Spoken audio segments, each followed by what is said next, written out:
Here are 10 reasons why you shouldn't visit Colombia. Big disclaimer, I think everyone should visit Colombia. In Latin America, it is my favorite country. I have now spent 6 months here. I love it here. But not every country is perfect, so I have to give the bad with the good. Number one has to be the food. Honestly, I really don't like the food in Colombia, and speaking to a lot of tourists, foreigners that come to this country, it's not that good. I find it to be the same thing all the time. Arepas. And for me, they are so dry. Plantains, which for the most part aren't the sweet plantains. I love sweet plantains, but most of the places here will give it to you fried, smashed, and it's just flavorless. And coconut rice will always be with almost all your meals. But that coconut rice is really good. Yeah. Number two is aguardiente. Oh my God, I think this is disgusting. But they buy bottles here and they drink it straight out the bottle like there's no tomorrow. And although I do not like the taste, I'm not gonna lie, I do find myself buying bottles and drinking it from the bottle. So yeah. Number three is English is a huge problem that I find here in Colombia. A lot of the people here do not speak English. And I know the opinion is always, well, you're in their country, you should speak Spanish. Yes, exactly, but should you limit yourself to not visiting a country because you don't speak the language? There are over 180 countries, I believe, 187 I think the number is, and it is impossible to know every language in the world. It is very hard to maneuver everyday life, in a sense. And most of my Spanish is guesswork. Number four and number five kind of tie into one another. So they are both crime and racism / colorism. So I have to say this because I am black. We all see this. So for me in Colombia, it's actually pretty safe because one, I'm only 1.66 meters or 5'6". And so from my skin complexion and everything, I look Colombian. People leave me alone. But if you are white in Colombia, it kind of puts a target on your back. Whether that's people in your face trying to sell you something or petty theft, because they think you have money. So in a sense, I'm proud that I don't have to worry about getting robbed, but in another sense, it's hard for me to talk to people because they think I'm Colombian, and they're very classist in Colombia. Since it is a poor country, people are trying to better their status, and since I look Colombian, they think I don't have money, and yeah. Also, technically the white Colombians are more rich or have more money than Colombians that look like me, which is the stereotype here. Number six will be the gringo tax. I literally just had the worst experience last night with this. Because they think you are a foreigner, they think they can just charge you any price necessary. We actually went to this bar last night after all other bars closed. It ended up being a certain adult bar, which we didn't know, but it was quickly we could find out what it was. But whatever, we all wanted to dance and party. It was the only thing open.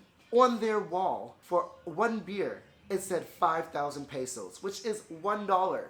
I ordered the one beer, and I wanted to order more, but the guy was leaving. He was like, oh, can you cash out? I'm like, sure.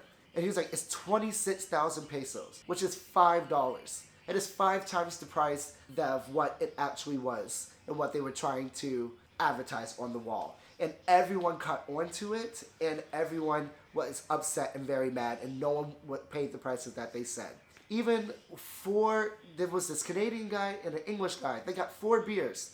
They tried to charge them $325, 325,000 pesos, which is about 75, 80 bucks. Yeah. Number 7 would be the constant in-your-faceness. Once people see, oh, gringo, or hear you speaking English, people will be in your face trying to sell you something. Hey, you want some cocaine, weed, marijuana? I have it all. Or they will come, yeah, massage. Oh, you want your hair braided? Oh, I have this. Do you want to buy this?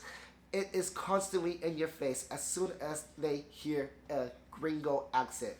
Doesn't matter where you're from, Netherlands, Germany, US. As soon as they hear you don't speak Spanish, everyone surrounds you, and it's kind of insufferable. And number 8, I think this is the worst one of all, especially since I live on the coast, is the Caribbean time. When people say they are on their way, that could be 1 hour, 2 hours, 5 hours.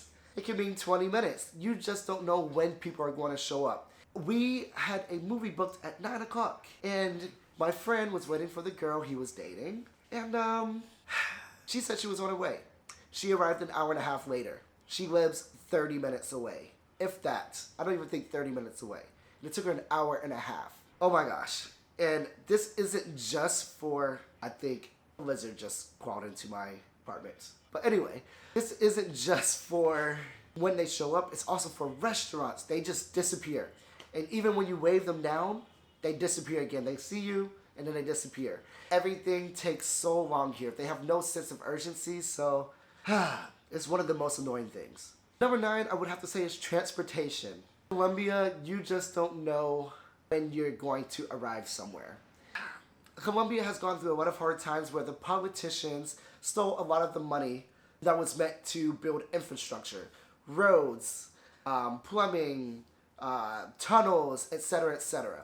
So a lot of it is now being built because Colombia is trying to reinvent its image. And so even if your bus says 2 hours, it might take you 4 hours. It could take you 5 hours. Traffic is really bad. The roads are sometimes really bad. And in between cities, there's typically only one road. And so it's difficult. If anything happens on that one road, you're stuck. You have no way around. And speaking of transportation, number 10 would have to be driving. If you've been to Latin America, you know they are crazy drivers. It's no different in Colombia. It's a one-lane road. They will fit 3 cars in a single lane. And then the constant beeping, people trying to cross the street. It is ridiculous. Oh my gosh. And these are just 10 reasons why you shouldn't visit Colombia, but I think everyone should go because although these are some bad things, it's still my favorite country in Latin America.